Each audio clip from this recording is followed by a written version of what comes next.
For decades, the video game industry operated on a simple rule. If you want to make millions, you have to spend millions.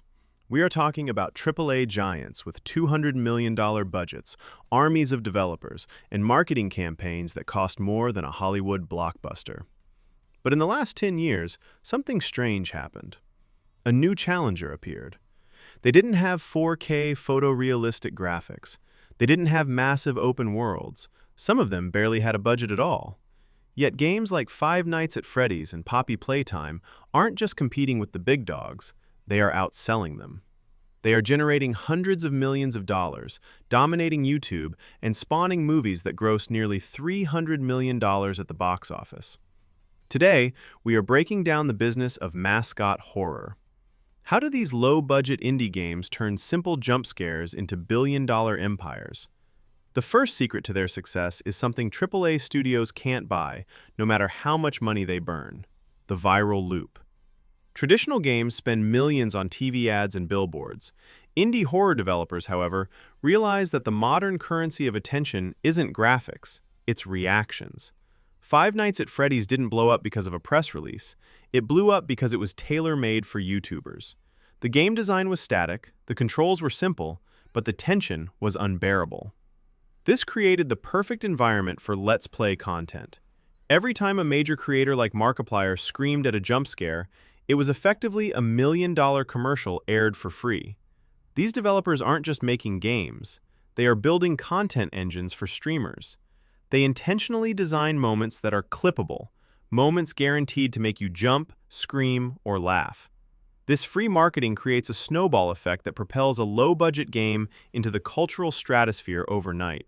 But let's be real, selling a $10 game on Steam is great, but that's not where the real money is. The genius of Playtime and FNAF lies in a strategy I call the merchandise trap. Look at the character designs. Freddy Fazbear, Huggy Wuggy, Boxy Boo.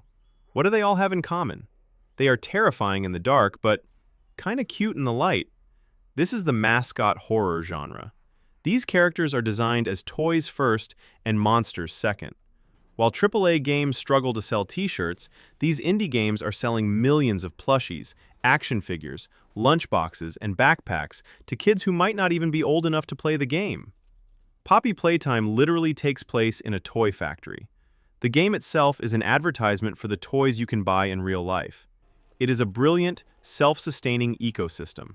You play the game, you get attached to the monster, and then you buy the monster to put on your shelf.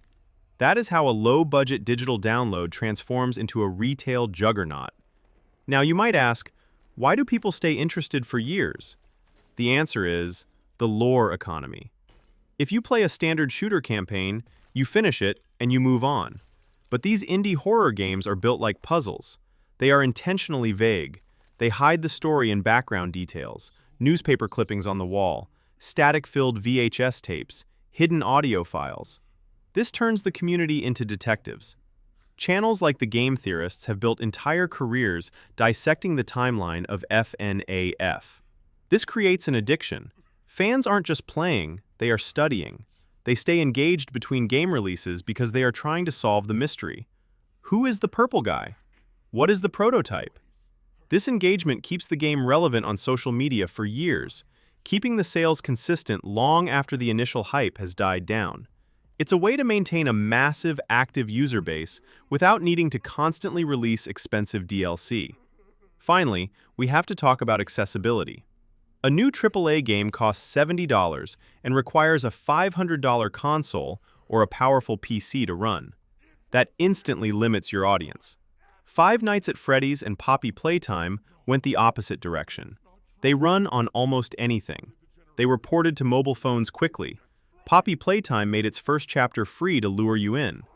By lowering the barrier to entry, they opened the floodgates to millions of young gamers who don't have high-end PCs. They chose reach over graphical fidelity. When you combine low development costs with a massive, accessible audience, your profit margins don't just double, they explode. In the end, these indie games prove that you don't need $1 billion to make $1 billion. You need a unique idea, a community to champion it, and a monster that looks good as a plushie. While the industry giants fight over pixels and frame rates, These low-budget legends are laughing all the way to the bank.